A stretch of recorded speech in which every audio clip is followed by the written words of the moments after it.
আসসালামু আলাইকুম প্রিয় শিক্ষার্থী বন্ধুরা, আশা করছি ভালো আছো। আজকে আমরা নবম দশম শ্রেণীর সাধারণ গণিতের সপ্তদশ অধ্যায় মানে পরিসংখ্যান অধ্যায়ের কিছু বিষয় নিয়ে আলোচনা করব। পরিসংখ্যান অধ্যায়টা এসএসসিদের জন্য খুবই ইম্পর্ট্যান্ট। এখানে এসএসসি পরীক্ষায় অলমোস্ট 2টা কোশ্চেন থাকে এবং যে কোনো টাইপের স্টুডেন্ট যদি এই পরিসংখ্যান অধ্যায়টা একটু মনোযোগ দিয়ে করে, সেক্ষেত্রে এখান থেকে অলমোস্ট 20 মার্কস পাওয়া কোনো বিষয় না। হ্যাঁ, 20 মার্কস ইজিলি পাওয়া যায়। সো আমরা এখানে পরিসংখ্যান অধ্যায়ে টপিক আহামরি বেশি না, তো সংক্ষিপ্ত পদ্ধতিতে গড়, মধ্যক থাকে, প্রচুরক থাকে, এই কোশ্চেনগুলো বেশি আছে। আর এবং 2টা কোশ্চেনের ভিতরে একটা গ্রাফ দিতে পারে, যে গ্রাফ আসবে। তো আমরা আজকে সংক্ষিপ্ত আকারের গড়, সংক্ষিপ্ত পদ্ধতিতে গড়, মধ্যক, প্রচুরক এই বিষয়গুলো নিয়ে আলোচনা করব। আশা করছি সঙ্গে থাকবে।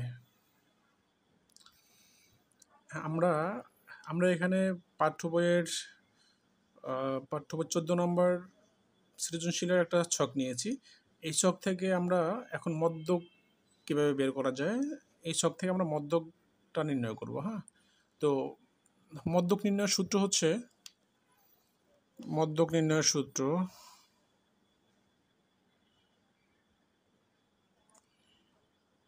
L plus n/2 minus FC into h/fm। এটা হচ্ছে মধ্যক নির্ণয়ের সূত্র। তো মধ্যক নির্ণয়ের জন্য আমাদের যে ছকটা আঁকতে হবে, সেখানে তোমার শ্রেণীব্যাপ্তি, গণসংখ্যা এবং ক্রমযোজিত গণসংখ্যা লাগবে। শ্রেণীব্যাপ্তি, গণসংখ্যা এবং ক্রমযোজিত গণসংখ্যা লাগবে আমার। তো আমি ছকটা আঁকি। তো আমরা ছকটা এঁকে নিলাম। এখন আমি শ্রেণীব্যাপ্তিগুলো বসাই। 45 to 49, 52, 54, 55 to 59, 62, 64, 65 to 69, 72, 74। গণসংখ্যাগুলো বসাই। 4 যা ছিল 4, 8, 10, 20,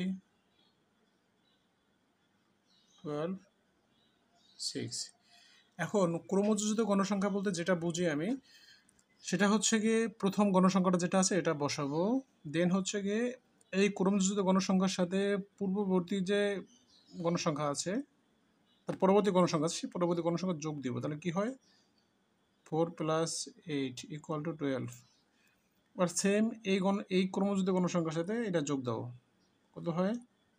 12 + 10 = 22। আবার এর সঙ্গে এটা আবার যোগ, কত হয়? 22 + 20 = 42। 42 এর সঙ্গে আবার 42 এর সঙ্গে এটার সাথে আবার এটা যোগ দাও। 42 + 12 = কত হয়? 54। 54 এর সঙ্গে আবার এই 6 গুণ। 54 + 6 = 60। তো ক্রমযোজিত গণসংখ্যা বলতে যেটা বুঝি সেটা মূলত এই গণসংখ্যা, যে প্রথম গণসংখ্যা যেটা আছে এটা গিয়ে আমি বসালাম। এরপরে কি এই ক্রমযোজিত গণসংখ্যার সঙ্গে এই গণসংখ্যা মানে প্রথম গণসংখ্যার পরের গণসংখ্যা যোগ দিব। আবার যোগ দিয়ে যেটা পেলাম সেটার সঙ্গে আবার পরের গণসংখ্যা যোগ দিব। যোগ দিয়ে যেটা হবে, এগুলোই আমার ক্রমযোজিত গণসংখ্যা। হ্যাঁ, এখন দেখো, এখানে আমি এখানে আমি 60 পেয়েছি। মানে কি আমার গণসংখ্যা কত? 60। n = কত আমার এখানে? 60। আমার এখানে n 60 আছে। হ্যাঁ, আমি একটু উপরে তুললাম, আমার n 60 আছে। তো এখন আমার মধ্যক শ্রেণী কোনটা? আমার এখানে মধ্যক শ্রেণী লাগবে। এই যে আমার এল এর জন্য এল গিয়ে মধ্যক শ্রেণীব্যাপ্তির নিম্নসীমা। এল গিয়ে মধ্যক শ্রেণীব্যাপ্তি, যে শ্রেণী ব্যবধান আছে বা শ্রেণীব্যাপ্তি আছে, সেই শ্রেণীব্যাপ্তির নিম্নসীমা। এই জন্য আমার মধ্যক শ্রেণীটা লাগবে। আমার মধ্যক শ্রেণী বের করার জন্য আমি জানি n ইকুয়াল টু কত এখানে 60, তাহলে আমি সুতরাং n/2 বের করব। n/2 মানে 60/2 ইকুয়াল টু 30। এখন দেখবো এই 30টা আমার ক্রমযোজিত গণসংখ্যার কোন ঘরে আমার 30টা আছে। 4-এর ভিতরে আমার 4-এর ভিতরে 30 নাই, 12-এর ভিতরে 30 নাই, 22-এর ভিতরে 30 নাই, 42-এর ভিতরে 30 আছে। দেখো 4-এর ভিতরে কিন্তু অবশ্যই 30 নাই, 12-এর ভিতরে 30 নাই, 22-এর ভিতরে 30 নাই। তো 30 আছে কোথায়? 42-এর ভিতরে। তো এই যে 42-এর যে শ্রেণীটা, এই শ্রেণীকে আমি কি বলবো? মধ্যক শ্রেণী। 42-এর এই শ্রেণীটাকে আমি কি বলবো? মধ্যক শ্রেণী। তাহলে আমি বলতে পারি মধ্যক শ্রেণী কোনটা আমার?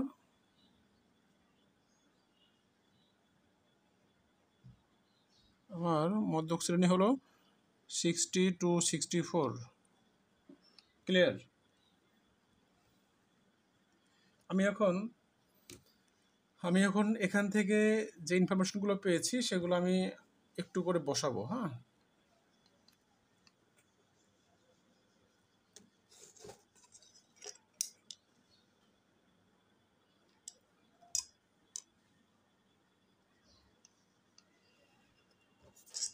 আমি কি কি বিষয় পেয়েছি এখানে?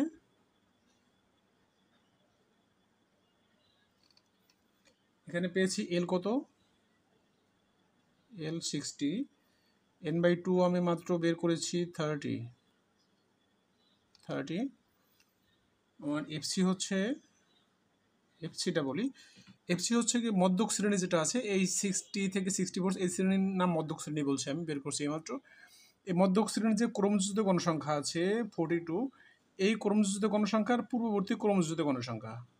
আমি এফসি বলতে কি বুঝি? এফসি হচ্ছে এই মধ্যক শ্রেণীর যে মধ্যক শ্রেণী, এটা এই মধ্যক শ্রেণীর ক্রমযোজিত গণসংখ্যা যেটা আছে, এই ক্রমযোজিত গণসংখ্যার পূর্ববর্তী ক্রমযোজিত গণসংখ্যা। মধ্যক শ্রেণীর ক্রমযোজিত গণসংখ্যার পূর্ববর্তী ক্রমযোজিত গণসংখ্যা কি? এফসি। এটা কত? 22। আর এফএম কত আমার? এফএম হচ্ছে মধ্যক শ্রেণীর গণসংখ্যা। এফএমটা কত আমার? মধ্যক শ্রেণীর গণসংখ্যা আমার এফএম। তাহলে আমার এফএমটা কত আসে আমার এখানে? এফএম হচ্ছে আমার 20। এইচ কি লাগতেছে আমার? এইচ লাগবে আমার। এইচ কত আমার? এইচ হচ্ছে গিয়ে শ্রেণীব্যাপ্তি বা শ্রেণী ব্যবধান কত আছে আমার? দেখ 45 to 49, 45, 46, 47, 48, 49, 5 করে আছে। হ্যাঁ, আমার শ্রেণী ব্যবধান কত করে আছে? 5 করে আছে। তাহলে আমি এখন মধ্যকের যে সূত্র আছে আমি যা আগে লিখেছিলাম, মধ্যক সমান সমান কত? L plus n/2 minus FC into h/fm। এই ইসের মানগুলো বসাইতে আমার যে এল কত? 60, আমার n/2 কত? 30, এফসি কত আমার? 22 ইন্টু এইচ কত? 5, এফএম কত আমার? 20। 60 প্লাস 30 বিয়োগ 22 কত? 8। এটার সাথে 5 গুণ 20। তো এখন 5-এর সাথে 8 গুণ আকারে আছে, আমি গুণের কাজ আগে করব, গুণ ভাগের কাজ আগে হয়। 5 40 কত? 40/20 ইকুয়াল 60 প্লাস 40/20 ইকুয়াল 2 হয়। হ্যাঁ, 2 ইকুয়াল 62 আনসার। আমাদের মধ্যক বের হয়ে গেল। ক্লিয়ার? এখানে কোনো কনফিউশন থাকার কথা না। তাও যদি কোনো কনফিউশন থাকে তো কনফিউশন থাকলে কমেন্টে বলতে পারো। বন্ধুরা, আমরা মধ্যক শেষ করলাম, তো আমরা এখন প্রচুরক নির্ণয় করব। হ্যাঁ, প্রচুরক নির্ণয়ের জন্য যে ছকটা ছিল আমাদের, ওই ছক থেকে আমরা প্রচুরক নির্ণয় করার চেষ্টা করব। তো এখানে ছিল আমার শ্রেণীব্যাপ্তি আর গণসংখ্যা।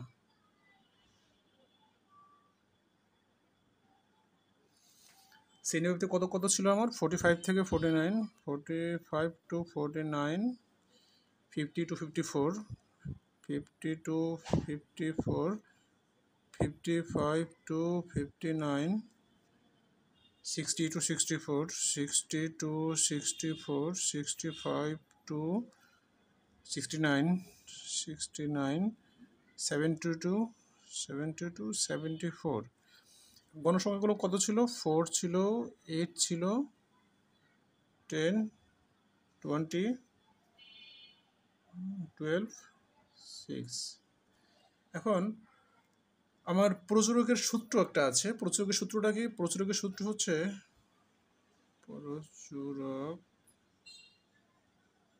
কি এল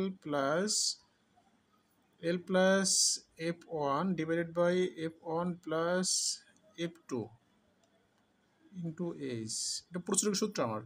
এখন আমরা প্রচুরক বের করার জন্য এক্সট্রা কোনো ছক করতে হবে না আমাদের। হ্যাঁ, শ্রেণীব্যাপ্তি এবং গণসংখ্যা হলেই আমরা প্রচুরক বের করতে পারবো।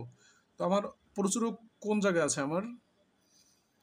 হ্যাঁ, একটা বিষয় লক্ষ্য করবো যে প্রচুরক শ্রেণী কোনটা আমার। প্রচুরক শ্রেণী বের করতে হলে আমাকে দেখতে হবে যে সর্বোচ্চ গণসংখ্যা কত আছে। সর্বোচ্চ গণসংখ্যা সম্বলিত শ্রেণীব্যাপ্তি কি আমরা হচ্ছে গিয়ে প্রচুরক শ্রেণী বলবো। যেহেতু গণসংখ্যায় 20 আছে, তাহলে কি তোমার কি গণসংখ্যায় যেখানে 20 আছে সেই শ্রেণীতে আমার কি আছে? শ্রেণী মানে প্রচুরক শ্রেণী আছে। এটাই প্রচুরক শ্রেণী। যেহেতু হচ্ছে আমার এখানে গণসংখ্যা সর্বাধিক 20 আছে, এখানে গণসংখ্যা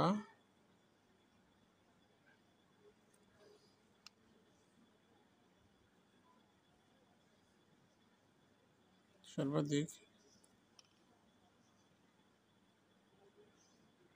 20 আছে 60 থেকে 64 শ্রেণীতে।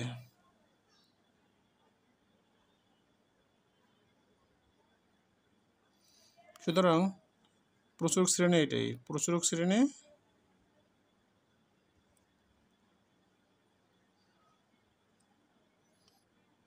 সিক্সটি থেকে 64।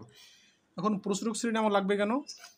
আমার যে এলটা আছে, এই এল হচ্ছে গিয়ে প্রচুরক শ্রেণীর শ্রেণীব্যাপ্তির নিম্নসীমা। প্রচুরক শ্রেণীর শ্রেণীব্যাপ্তির নিম্নসীমা কত আমার? এল। এখানে আমি কি পেয়েছি? এখানে এল পেয়েছি কত? এল হচ্ছে গিয়ে প্রচুরক শ্রেণীব্যাপ্তি যে আছে, শ্রেণীব্যাপ্তির নিম্নসীমা আমার হচ্ছে গিয়ে এল কত? তাহলে 60 পেলাম আমি এল। এখন এপনটা হচ্ছে গিয়ে প্রচুরক শ্রেণীর যে গণসংখ্যা বিয়োগ তার পূর্ববর্তী গণসংখ্যা। কি বললাম? যে প্রচুরক শ্রেণীর যে গণসংখ্যা, সেই গণসংখ্যার পূর্ববর্তী গণসংখ্যা হচ্ছে কি? সেই গণসংখ্যা থেকে তার পূর্ববর্তী গণসংখ্যা বিয়োগ দিলে যেটা হবে সেটা হচ্ছে আমার f1। তাহলে f1 20 - 10 = 10। এবং f2টা কি আমার? f2 হচ্ছে প্রচুরক শ্রেণীর গণসংখ্যা বিয়োগ তার পরবর্তী গণসংখ্যা। প্রচুরক শ্রেণীর গণসংখ্যা বিয়োগ তার পরবর্তী গণসংখ্যা হচ্ছে আমার কি? f2। সুতরাং f2 হচ্ছে আমার 20 - 12 = 8। এবং লাগতেছে আমার এইচ কত আমার? যে এটা যেহেতু আগের সারণী ছিল, আগের সারণী তো শ্রেণীব্যাপ্তি 5 ছিল, তাহলে এখনও 5। 45 to 49, 45, 46, 47, 48, 49 মানে 5 করে আমার হচ্ছে গিয়ে এইচ আছে। আমি এখন এই যে ইনফরমেশনগুলো কালেক্ট করলাম, এগুলো আমি সূত্রতে বসাই দিই। সুতরাং প্রচুরক সমান L plus f1 plus f2 into H. যে আমার এলটা কত? এল হচ্ছে আমার 60 প্লাস f1 কত বের করলাম? 10। আবার f1 10 যোগ f2 8। f2 8 ছিল। এইচ হচ্ছে গিয়ে 5। আমি হচ্ছে আগে এইটুকুর কাজ আমি আগে করবো, কারণ গুণ ভাগের কাজ আগে করতে হয়। 60 প্লাস আমি এখন দেখি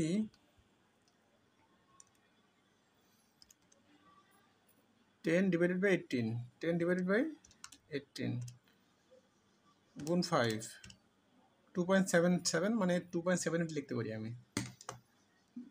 2.78 লিখতে পারি।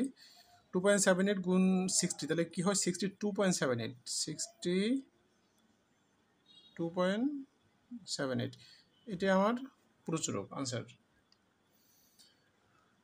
কোথাও সমস্যা হলে জানিও। হ্যাঁ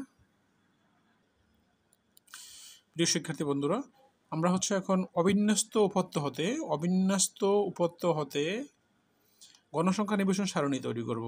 দেন এই সারণী থেকে আমরা সংক্ষিপ্ত পদ্ধতিতে গড় নির্ণয় শিখবো আমরা। হ্যাঁ, তো ফার্স্টে হচ্ছে আমরা এই অবিন্যস্ত উপত্যকে আমরা যদি অবিন্যস্ত উপত্য থেকে আমরা যদি গণসংখ্যা নিবেশন সারণী তৈরি করতে চাই, ফার্স্টে হচ্ছে অবিন্যস্ত উপত্যকে আমরা বিন্যস্ত করতে হবে। হ্যাঁ, তো অবিন্যস্ত উপত্যকে আমরা বিন্যস্তকরণ করব। প্রাপ্ত নম্বরগুলোকে মানের ঊর্ধ্বক্রমে সাজাবো আগে। হ্যাঁ, মানের ঊর্ধ্বক্রম মানে বিন্যস্ত, মানে ছোট থেকে বড় বা ঊর্ধ্বক্রম বা অধক্রম যেটাই হোক, ছোট থেকে বড় বা বড় থেকে ছোট একভাবে আমরা করব। কিন্তু আমাদের এখানে গণসংখ্যা সারণী তৈরি করার জন্য মানের ঊর্ধ্বক্রমে সাজাবো। হ্যাঁ, প্রাপ্ত নম্বরগুলোকে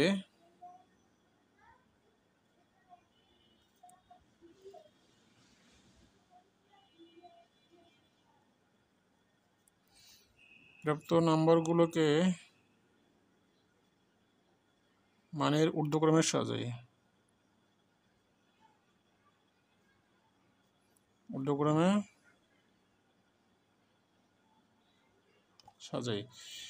এখন দেখো ঊর্ধ্বক্রম হচ্ছে প্রথম আমরা এখানে আছে ফার্স্টে তোমার 35 আছে, 35 লিখলাম।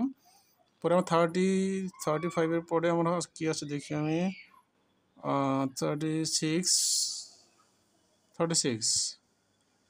36 আছে। দেন আমার 36-এর পর 37, 38 কিছু আছে কি দেখি আগে। নো, তাহলে আমি 35 যেগুলো লিখে ফেললাম এগুলো গোল দিয়ে ফেলি। হ্যাঁ, যেগুলো লিখে ফেলবো এগুলো গোল দিয়ে ফেলবো, তাহলে আমার হচ্ছে পরবর্তীতে বাকিগুলো খুঁজতে আমাদের আর অসুবিধা হবে না। হ্যাঁ, একটু অনেক ইজি এগুলো, তো একটু সময় লাগে, তো তাও হচ্ছে গিয়ে খুব ইজিলি করা যায় এটা। হ্যাঁ, তো 36 লিখলাম। এখন আমরা তাহলে 40 খুঁজি। হ্যাঁ, একটা 40 আছে, একটা 40 আর আছে, আর একটা 2টা 40। হ্যাঁ, তাহলে 40গুলো লিখে ফেলাই। 40, 42, 44, 45, 44 কিছু আছে, 45 আছে একটা দেখি। 45-এর নিচে আর কিছু বোধহয় নেই। 45 লিখি। 45-এর পর কি আছে আর 46 ছিল বোধহয়। হ্যাঁ, 46 আছে। 46 কয়টা আছে, একটা 46, দুইটা 46, তিনটা 46। যেগুলো নিয়ে হবে ওগুলো গোল দিয়ে ফেলবো। 3টা 46 লিখে ফেলাই। 46, 46, 46। ওকে, আমরা এখন আর দেখি 46-এর পর 47 বা 48 কিছু আছে কিনা। 48 একটা পেলাম, 48। ওকে, 48 আছে এখানে। 48 পরে 49 বোধহয় নেই, তাহলে আমরা 50গুলো কাউন্ট করি। 50, একটা 50, দুইটা 50,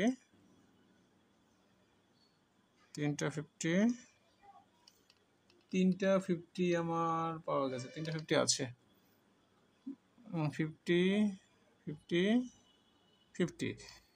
তাহলে 50-র পর আমার আর কি আছে এখানে, 54 কিছু, 52, 54 কিছু আছে নেই। তাহলে 55 আছে এরপর। 55 কাউন্ট করলাম। 55 একটা, 55 দুইটা, 55 আমার এখানে দুইটা আছে, তাহলে 55 লিখে ফেলাই। 55, 55। দেন 56 ছিল বোধহয়। 56 আছে একটা, 56, 56। ওকে, 56 একটা আছে, 56 আমার একটা। 57, 58 কিছু আছে, 56, 58 আছে এখানে একটা, দুইটা 58, দুইটা লিখে ফেলাই। 58, 58 58। এখন 60 গুণে দেখি, একটা 60, দুইটা 60, তিনটা 60, চারটা 60, পাঁচটা 60, ছয়টা 60, ছয়টা 60 আর নাই। একটা, দুইটা, তিনটা, চারটা, পাঁচটা, ছয়টা, ছয়টা 60 লিখে ফেললাম। এবং 61 বোধহয় আছে, একটা 61 আছে, 61 লিখলাম, 61 লিখলাম, 62 নাই, 63, 64 নাই, 65, একটা 65, দুইটা 65, তিনটা 65, চারটা 65, পাঁচটা 65, 65 আমার পাঁচটা আছে, তো লিখে ফেলি 65, একটা, দুইটা, তিনটা, চারটা, পাঁচটা 65। এখন বাকি আছে কি আমার?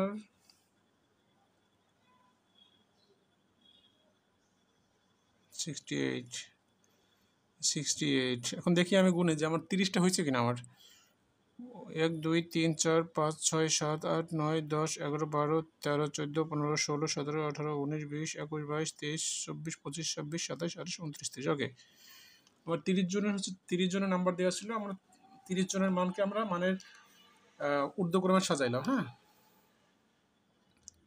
এখন আমাদের গণসংখ্যা নিবেশন সারণী, গণসংখ্যা নিবেশন সারণী তৈরি করার জন্য আমার সর্বোচ্চ মান সর্বনিম্ন মান আমার এখানে আছে, পরিসর লাগবে আমার। হ্যাঁ, গণসংখ্যা নিবেশন সারণী তৈরি করার জন্য ফার্স্ট স্টেপটা হচ্ছে পরিসর নির্ণয় করা। পরিসর নির্ণয়টা কেন করব? আমি পরিসর নির্ণয় করে পরিসর থেকে আমি শ্রেণীর সংখ্যা নির্ণয় করব। শ্রেণীর সংখ্যা কেন নির্ণয় করব? আমি কতটা ছক করব সেই ছকের জন্য আমার হচ্ছে কি শ্রেণীর সংখ্যা নির্ণয় করতে হবে। হ্যাঁ, সো আমি এখান থেকে পরিসরটা বের করি। এখন সর্বোচ্চ সংখ্যা আমার সর্বোচ্চ সংখ্যা কি আছে আমার এখানে? এখান থেকে আমি সর্বোচ্চ নম্বর কি আছে আমার? 68। সর্বনিম্ন কি আছে?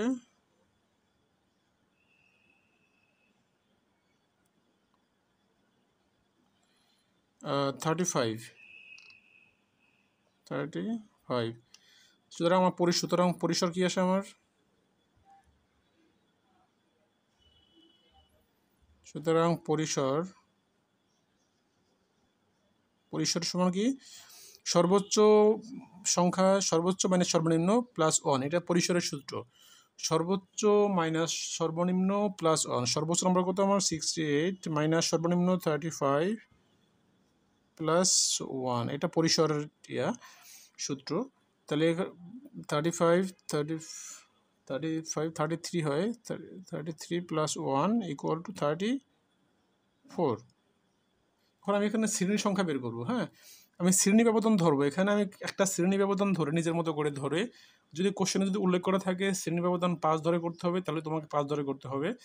যদি কোশ্চেনে উল্লেখ না থাকে তাহলে তুমি ইচ্ছা মতো শ্রেণী ব্যবধান ধরে তুমি এরকম গণসংখ্যা নিবেশন সারণী তৈরি করে পরে সেখান থেকে মধ্যক বের করো, প্রচুরক বের করো, যে কোনো কিছু তুমি বের করো, ইজিলি বের করতে পারবে। হ্যাঁ, সো আমি এখানে শ্রেণী ব্যবধান 5 ধরে করব। হ্যাঁ, শ্রেণী ব্যবধান 5 ধরে আমার গণসংখ্যা, আমার শ্রেণী সংখ্যা কত হয়? শ্রেণী সংখ্যা হয়, শ্রেণী সংখ্যা সমান কি? পরিসর যেটা আছে, পরিসর বাই শ্রেণীব্যাপ্তি। শ্রেণীব্যাপ্তি 5 ধরেছি এখানে। 34 ডিভাইডেড বাই 5, 34 ডিভাইডেড বাই 5 কত আসে আমার? 6.8। আমার 6.8 আসে। 6.8 তো কোনো সারণী সংখ্যা হতে পারে না। সারণী সংখ্যা আমার 7টা হবে। হ্যাঁ, এবং 7 সারণী সংখ্যা আমার 7টা হবে। হ্যাঁ, এখন আমি এই যে আমার ইনফরমেশনগুলো আছে, ইনফরমেশনগুলো দিয়ে আমি হচ্ছে কি একটা শ্রেণী সংখ্যা তৈরি করব। শ্রেণী সংখ্যা তৈরি করব মানে আমি একটা গণসংখ্যা নিবেশন সারণী তৈরি করবো। হ্যাঁ, শ্রেণী ব্যবধান 5 ধরে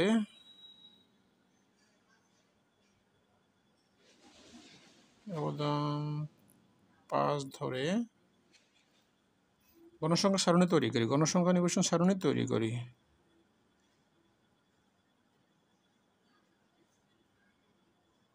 সারণী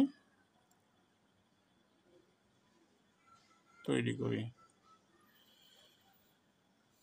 এখন আমি ছকটা আঁকি। হ্যাঁ, গণসংখ্যা সারণী তৈরি করার জন্য আমার শ্রেণীব্যাপ্তি, টালি চিহ্ন এবং গণসংখ্যা লাগবে আমার। আমি গণসংখ্যার জন্য গণসংখ্যা নিবেশন সারণীর জন্য ছকটা তৈরি করে ফেললাম। তো শ্রেণীব্যাপ্তি,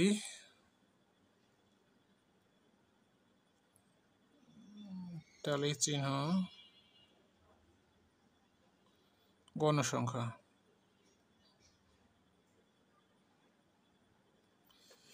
তো শ্রেণীব্যাপ্তি আমার হচ্ছে গিয়ে এখানে সর্বনিম্ন মান আছে 35। তাহলে 35 থেকে আমি 5 ধরে, মানে শ্রেণী ব্যবধান 5 ধরে করব। তাহলে আমি আগে ফার্স্টে 35 লিখি। 35 থেকে 5, 35, 36, 37, 38, 39, তাহলে 39। আবার 39 থেকে সরি 40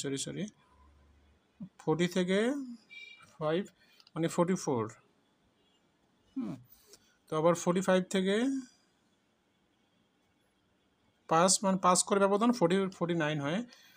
পরেরটা 52, 54, শ্রেণী ব্যবধান 5 ধরে এগুলো আমাদের তৈরি করতে হবে। এবং সর্বোচ্চ 68। হ্যাঁ, আমাদের 68টা আমাদের এই শ্রেণী ব্যবধানের ভিতরে থাকতে হবে, লাস্ট ঘরের ভিতরে। 55 থেকে 59, 62, 64, 65 to 69। তো আমার এখানে হচ্ছে গিয়ে 68 আছে, সর্বোচ্চ আমার 68 আছে। তো হচ্ছে আমি এখন দেখব যে আমার 35 এবং 39-এর ভিতরে আমার কটা সংখ্যা আছে। 35 থেকে 39, 35, 36, 40 তো আমার 39-এর ভিতরে নাই। তাহলে আমার সংখ্যা দুইটা টালি চিহ্ন দিব। হ্যাঁ, পরে 40 থেকে 44-এর ঘরের ভিতরে দুইটা আছে, 45, 44-এর ভিতরে না, তাহলে এখানে টালি চিহ্ন দেবো দুইটা। তো আমরা কি বুঝতেছি নাকি একটু জানিও। হ্যাঁ, না জানলে, না বুঝলে হচ্ছে কমেন্টসে বলিও, সেটা সমাধান করে দেওয়ার চেষ্টা করবো ইনশাল্লাহ। 45 থেকে 49 কত আছে দেখি। 2টা, 3টা, 4টা, 5টা আছে। 5টা চিহ্ন দেওয়ার নিয়ম হচ্ছে গিয়ে প্রথম 4টা দিবা, পরে হচ্ছে গিয়ে এই যে তোমার কি বাম পক্ষে উপর থেকে ডান পক্ষের নিচ এরকম করে দেবে। এরকম উল্টা দিকে দিলে কিন্তু হবে না। হ্যাঁ, বিষয়টা মাথায় রাখিও। পরে 50 থেকে 54 কয়টা আছে দেখি। 2, 3, 55 না, তাহলে 3টা আছে, 1, 2, 3। তো পরে হচ্ছে কি আমার 55 থেকে 59, 55 থেকে 59 কটা আছে দেখি। 1, 2, 3, 4, 5, 60 নয়, তাহলে 5টা, 2, 3, 4, 5টা আমার আছে। পরে হচ্ছে কি 60 থেকে 64, 1টা, 2টা, 3টা, 4টা, 5টা, 6টা, 7টা, 8টা, 65 তো নয় আমার, 7টা। তাহলে প্রথম 5টা দিব, 4টা দেওয়ার পর 5টা করব, পরে এক্সট্রা 2টা দিয়ে দিব। পরে 65 থেকে 69 করা আছে, 1টা, 2টা, 3টা, 4টা, 5টা, 6টা আছে আমাদের। 1, 2, 3, 4, 5, 6। এখন এই যে এই চিহ্নগুলো গাণিতিক রূপই হচ্ছে কি গণসংখ্যা। তাহলে এখানে চিহ্ন তো দুইটা, মানে 2, গণসংখ্যা 2। হ্যাঁ, এখানে 2টা, এখানে 2, এখানে 5টা মানে গণসংখ্যা 5, এখানে 3টা মানে গণসংখ্যা 3, এখানে 5টা মানে গণসংখ্যা 5, এখানে 7টা মানে গণসংখ্যা 7, এখানে 6টা মানে গণসংখ্যা 6। এই হলো আমার হচ্ছে কি গণসংখ্যা নিবেশন সারণী তৈরি হয়ে গেল। তো আমরা এতক্ষণ অবিন্যস্ত উপাত্ত হতে বিন্যস্ত করে, পরিসর বের করে, শ্রেণী সংখ্যা বের করে কীভাবে গণসংখ্যা নিবেশন সারণী তৈরি করা যায় সেটা দেখেছি। তো আমরা এখন সেই গণসংখ্যা নিবেশন সারণী থেকে সংক্ষিপ্ত পদ্ধতিতে গড় নির্ণয়টা কীভাবে করব। হ্যাঁ, গণসংখ্যা নিবেশন সারণী থেকে সংক্ষিপ্ত পদ্ধতিতে গড় নির্ণয় কীভাবে করব। তো আমরা সংক্ষিপ্ত পদ্ধতিতে যে গড়ের সূত্রটা, সেই গড়ের সূত্রটা আমরা লিখি। গড়ের সূত্র হচ্ছে গিয়ে A plus summation of F I UI divided by N into H. এটা হচ্ছে কি সংক্ষিপ্ত পদ্ধতিতে গড় নির্ণয় সূত্র। একে বলা হয় অনুমিত গড়। এটা হচ্ছে গিয়ে এফ আই হচ্ছে গণসংখ্যা, ইউ হচ্ছে গিয়ে বিচ্যুতি। এফ আই ইউ এর বিচ্যুতির গুণফলের সমষ্টি হচ্ছে গিয়ে উপরে, আর নিচে এন তো হচ্ছে গিয়ে তোমার গিয়ে এন গণসংখ্যার যোগফল, আর এইচ হচ্ছে কি শ্রেণী ব্যবধান। হ্যাঁ, এটা হচ্ছে কি সংক্ষিপ্ত পদ্ধতিতে গড়ের সূত্র। তো আমরা এখন সংক্ষিপ্ত পদ্ধতিতে গড়ের সূত্রের জন্য একটা সারণী বা ছক তৈরি করব। আমরা গণসংখ্যা নিবেশন সারণী থেকে সংক্ষিপ্ত আকারের গড় নির্ণয়ের জন্য যে ছক দরকার সেই ছকটা এঁকে ফেললাম। এখন এটা প্রথম হচ্ছে গিয়ে শ্রেণীব্যাপ্তি,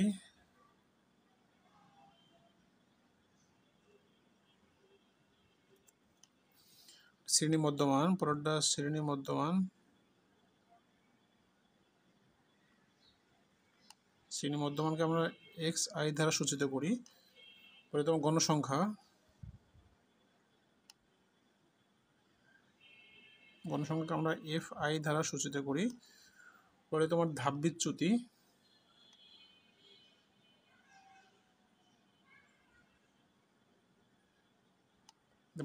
ইউআই দ্বারা সূচিত করি আমরা। ধাপ বিচ্যুতিকে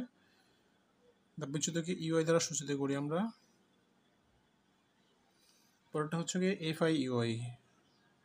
আই মানে গণসংখ্যা এবং ধাপ বিচ্যুতির গুণফলকে সমষ্টি মানে একসাথে তোমার আমরা গুণাকারে লিখেছি ওখানে। হ্যাঁ, এবং শ্রেণী ব্যবধানগুলো আমরা আগের যে শ্রেণী নিবেশন সারণী তৈরি করছিলাম সেখান থেকে নিয়ে আসবো। 35 to 39, 40 to 44, 45 to 49, 50 to 54, 55 to 59, 60 to 64, 65 to 69। এখন গণসংখ্যাগুলো ছিল কি, ওগুলো লিখে ফেলি। 2 ছিল 5, 3, 5, 7, 6। এখন টোটাল গণসংখ্যা কতটা আমরা ওখানে দেখেছি 30 জন ছিল। তাহলে এই 2, 4, 6, 6, 5, 11, 11 আর 3 হচ্ছে গিয়ে 15, 15 আর 5, 20, 20 এর 6, 7, 13, 13 আর 6, 7, 13, 13 আর হচ্ছে গিয়ে 5 কত, 13 আর 5 হচ্ছে গিয়ে 18, 18, 21, 21 এর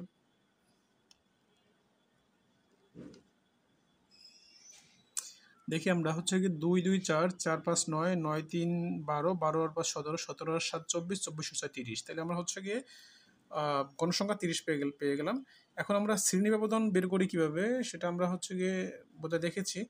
শ্রেণী ব্যবধানটা হচ্ছে গিয়ে আমার এই দুইটা শ্রেণীর ঊর্ধ্বসীমা নিম্নসীমার যোগ করবো। ঊর্ধ্বসীমা যোগ নিম্নসীমা ডিভাইডেড বাই 2 দিলে আমার শ্রেণী মধ্যমান বের হয়ে আসবে। তাহলে তোর হচ্ছে গিয়ে 39 যোগ 35 কত আসে আমার 74 ভাগ 2, 37 থেকে একটা জিনিস বুঝি আমরা যে 35 থেকে 2 ঘর আগানো মানে 35, 36, 37। হ্যাঁ, তাই প্রত্যেকটা এরকম করে যদি লিখে ফেলি তাহলে কোনো সমস্যা নেই। তাহলে 37, 40 থেকে 2 ঘর আগানো মানে 42, 45 থেকে 2 ঘর আগানো মানে 47, 52, 57, 62, 67।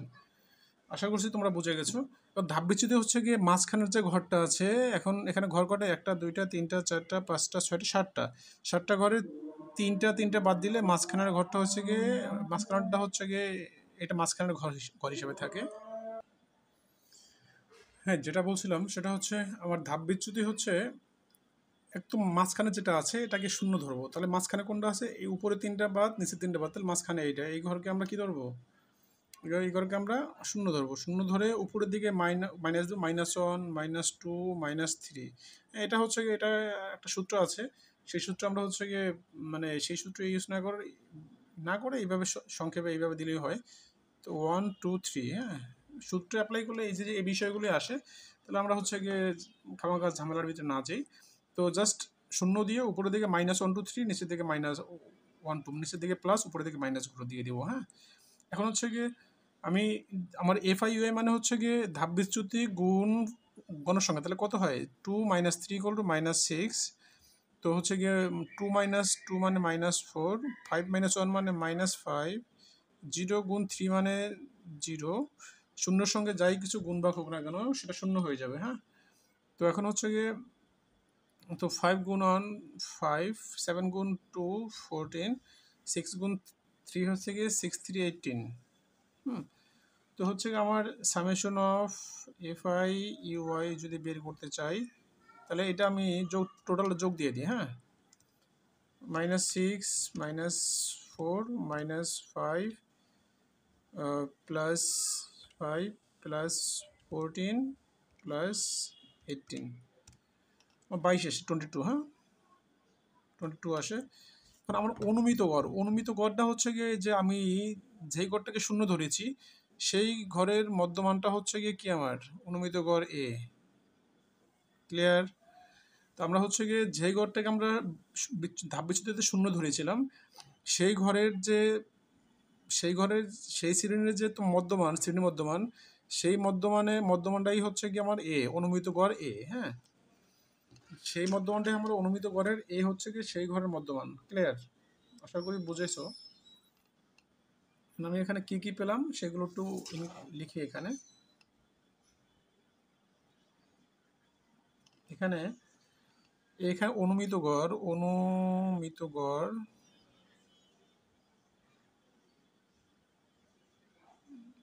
= কত 52 পেলাম। তো n তো দেখলাম 30 সামেশন অফ FI UI কত আমার 22। তো h হচ্ছে আমার 5। এখন সুতরাং সংক্ষিপ্ত করে সূত্রতে আমি হচ্ছে গিয়ে জাস্ট বিষয়গুলো বসিয়ে দিই। সংক্ষিপ্ত কর সমান সমান a plus summation of FI UI divided by n গুণ h। আর এ কত? এ হচ্ছে গিয়ে 52 প্লাস সামেশন অফ FI এর মান হচ্ছে গিয়ে 22 ডিভাইডেড বাই 30, n এর মান 30 গুণ h হচ্ছে কত 5। জাস্ট আমি গুণের কাজটা এই অংশের কাজটা আগে করে নিই।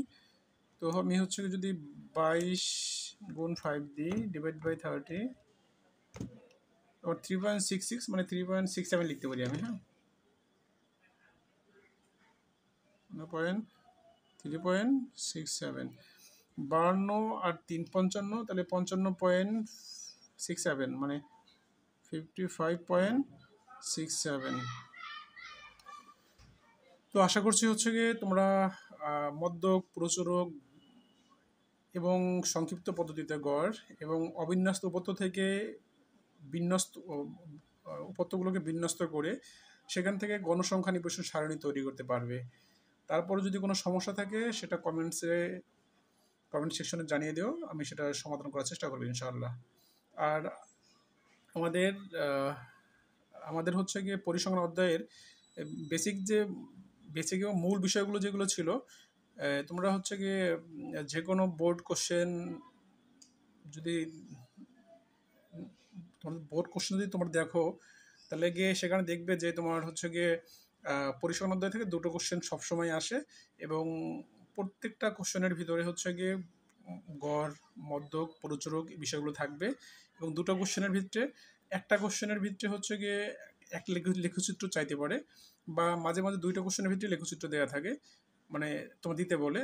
সো আমরা হচ্ছে সেকেন্ড পার্টে হচ্ছে আমরা লেখচিত্র এবং হচ্ছে গিয়ে পরিসংখ্যান অধ্যায়ের খুঁটিনাটি যদি আরও যে বিষয়গুলো আছে সেই বিষয়গুলো নিয়ে আলোচনা করবে ইনশাআল্লাহ।